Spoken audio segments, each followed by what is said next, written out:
ఉపాధ్యాయులు ఉపాధ్యాయ సంఘాలు అనుకుని చెప్పుకునే వాళ్ళు అడ్డదారిలో అక్రమంగా ఏదైతే రెగ్యులరైజేషన్ కాంట్రాక్ట్ ఉద్యోగుల క్రమబద్ధీకరణ తీసుకొస్తే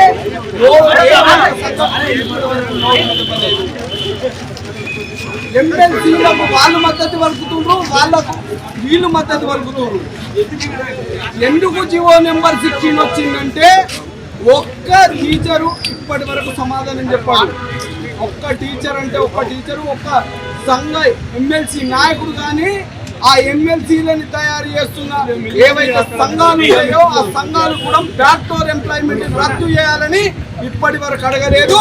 డైరెక్ట్ రిక్రూట్మెంట్ అన్ని శాఖలలో తెలంగాణ వచ్చిన తర్వాత ఎన్ని శాఖలలో ఖాళీలు ఉన్నాయో అన్ని ఖాళీలని ప్రత్యక్ష పద్ధతి ద్వారా నింపమని ఏ ఒక్క సంఘం కూడా అడగలేదు. ఇవాళ ఈ సంఘాలన్నీ విఫలమైనవి కాబట్టి ఇవాళ విద్యారంగ పరిరక్షణ సమితి నిరుద్యోగ ఓయూజేసీ ఏదైతే ఉందో వీళ్ళకు గుణపాఠం చెప్పాలనే ఉద్దేశం కొద్ది నామినేషన్ వేయడం జరిగింది.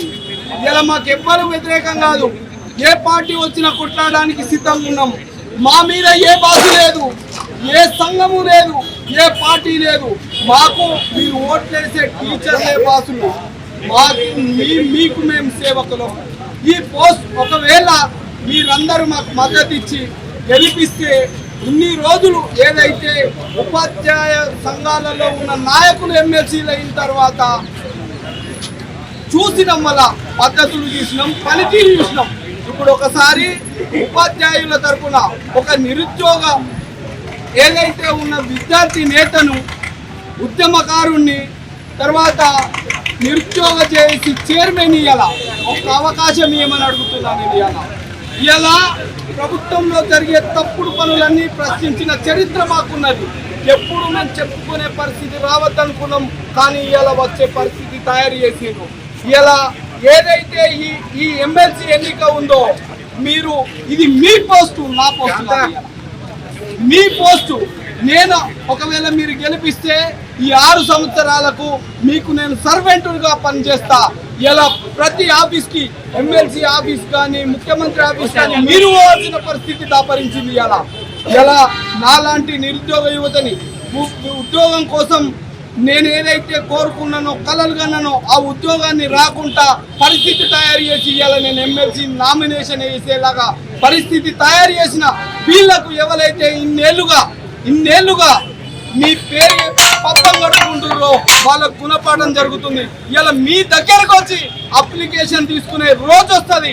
ఇలా 2018లో ప్రెసిడెన్షియల్ ఆర్డర్ అనేది తీసుకొస్తే 30 మంది ఉపాధ్యాయులు చచ్చిపోయారు. ఇలా ఏ ఒక్క సంఘ నాయకుడు కానీ ఆ ఉపాధ్యాయులను పరామర్శించింది లేదు. గత ప్రభుత్వానికి ఆ ప్రెసిడెన్షియల్ ఆర్డర్ రావడానికి ఏదైతే వాళ్ళు మద్దతు చేసిన సందర్భమే ఉంది, కానీ ఇది తప్పు.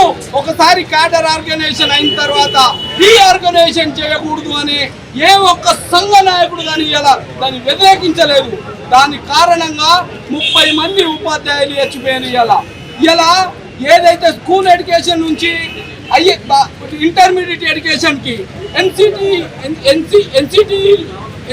ఎన్సిటిలో స్కూల్ ఎడ్యుకేషను తర్వాత ఇంటర్మీడియట్ ఎడ్యుకేషను రెండు ఒకటే.